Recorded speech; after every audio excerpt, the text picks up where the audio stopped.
So sir August 14న కూలీ movie war 2 movie ఒకే రోజు వస్తున్నాయి. సో ఏం చెప్తారు దాని గురించి? రెండు సినిమాలు మనకు పండగలా రిలీజ్ అవుతున్నాయి. కాకపోతే వార్ 2 కోసం ఎక్కువగా ఎదురు చూస్తుంది మన తెలుగు ఆడియన్స్. నిజంగా వార్ 2 మూవీలో ఎన్టీఆర్ గారు నటించడం, ఒక హిందీ సినిమాలో ఎన్టీఆర్ గారు నటించడం, ప్రతి ఒక్కరూ కూడా ఆ సినిమా సూపర్ డూపర్ హిట్ అవ్వాలని చెప్పి లక్షల వేళ్ల కళ్ళు ఎదురు చూస్తున్నాయి ఎన్టీఆర్ గారి గురించి. వార్ 2లో ఎన్టీఆర్ గారు డిఫరెంట్ రోల్లో కనిపించబోతున్నారు అని చెప్పి అంటున్నారు. కానీ ఒక అద్భుతమైన సినిమాలో ఎన్టీఆర్ గారు చేసినందుకు మేమంతా కూడా ఎదురు చూస్తున్నాం. అలాగే కూలీ సినిమా కూడా ఒక మంచి సినిమాగా రిలీజ్ అవుతుంది. రెండు సినిమాలు కూడా హిట్ అవ్వాలని కోరుకుంటున్నాం.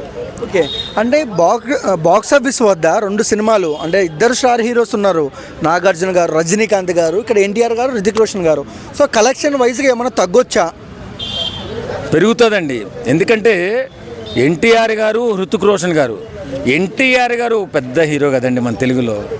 ఆయన సినిమా చేస్తేనే ఇక్కడ బాక్స్ ఆఫీస్ బద్దలైపోతూ ఉంటుంది.